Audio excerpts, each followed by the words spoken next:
Bonjour l'équipe, comment ça va? Moi ça va super bien, on se retrouve aujourd'hui pour une toute nouvelle vidéo. Aujourd'hui ça va être une vidéo assez triste et assez glaçante parce qu'on va parler de la mort du footballeur colombien Andrés Escobar. Avant que la vidéo elle commence, comme d'habitude, tu t'abonnes, tu likes, tu partages. Il y a mes réseaux sociaux qui s'affichent juste en bas. Moi je te souhaite une bonne vidéo.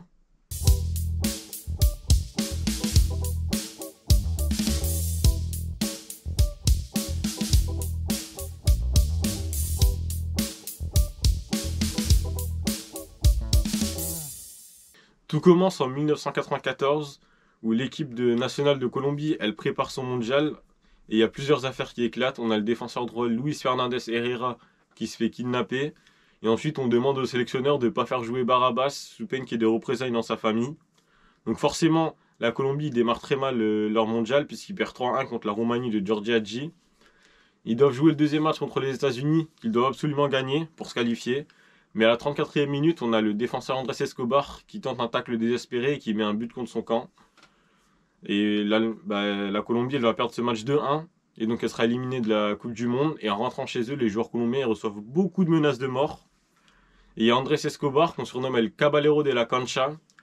Lui va dire qu'il n'a pas peur et il donnera une phrase qui sera lourde de sens dans le futur et dira qu'au football, contrairement au combat de bêtes sauvages, la mort n'existe pas, personne ne meurt, personne ne se fait tuer, il n'y a que du plaisir.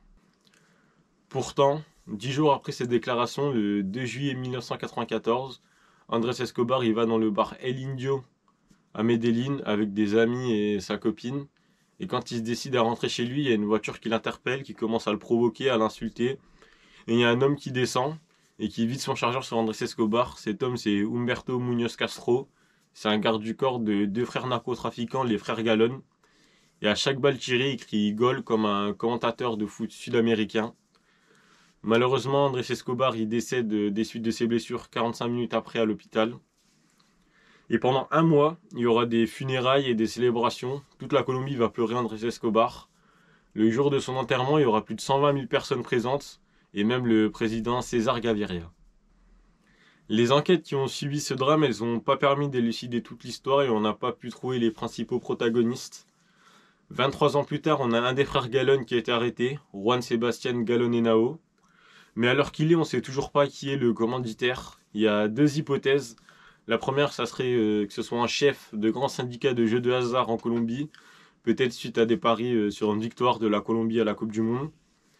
Et la deuxième hypothèse, ça serait que Andrés Escobar il soit lié à un trafic de drogue et que ce soit un règlement de compte.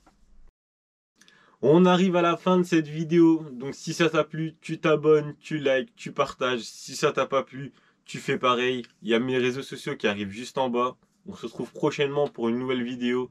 Et moi je vous dis à plus!